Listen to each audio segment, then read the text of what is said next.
महसूल विभागाच्या पथकात शिवीगाळ व धमकी, डंपर मालकाविरोधात गुन्हा दाखल। शिळेफाटा इथं अवैध वाळू वाहतूक रोखण्यासाठी गेलेल्या महसूल विभागाच्या पथकावर अरेरावी करत त्यांना शिवीगाळ व धमकी दिल्याची घटना शनिवारी सकाळी घडली आहे। या प्रकरणी डंपर मालक रमेश सर्जेराव शिंदे राहणार शिळे करवीर याच्यावर शिरोली MIDC पोलीस ठाण्यात गुन्हा दाखल करण्यात आला आहे।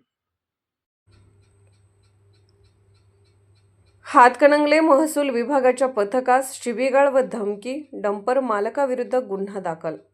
शिळे फाटा येथे अवैध वाळू वाहतूक रोखण्यासाठी गेलेल्या महसूल विभागाच्या पथकावर अरेरावी करत त्यांना शिवीगाळ व धमकी दिल्याची घटना शनिवारी सकाळी घडली।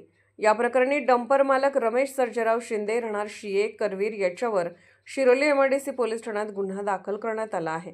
पोलिसातून मिळालेल्या माहितीनुसार सकाळी 10 वाजण्याच्या सुमारास हातकणंगलेचे तहसीलदार सुशील कुमार बेल्हेकर, तलाठी अमोल कोठे आणि लिपिक गजानन मेघमाडे हे शिळे फाटा परिसरात अवैध वाहतूक करणाऱ्या डंपरची तपासणी करत होते।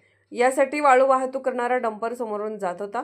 यावेळी त्यांनी डंपर क्रमांक KL 01 BJ 4077 यास थांबवून त्याची चौकशी सुरू केली।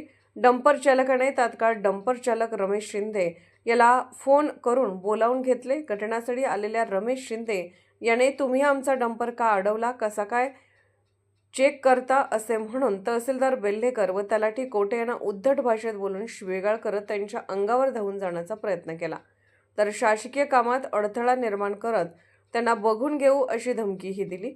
या घटनेनंतर तलाठी अमोल विमलकुमार कोटे वय 44 यांनी दिलेल्या फिर्यादीवरून डंपर मालकाविरुद्ध भारतीय न्याय संहिता कलम 352 आणि 351 2-3 प्रमाणे गुन्हा नोंदवण्यात आला आहे। या प्रकरणाचा अधिक तपास सहाय्यक पोलीस निरीक्षक सुनील गायकवाड यांच्या मार्गदर्शनाखाली पोलीस हवालदार शिंदे करत आहेत। पोलीस ऑफ इंडिया न्यूज चॅनलला लाईक करा, शेअर करा आणि सबस्क्राईब करा।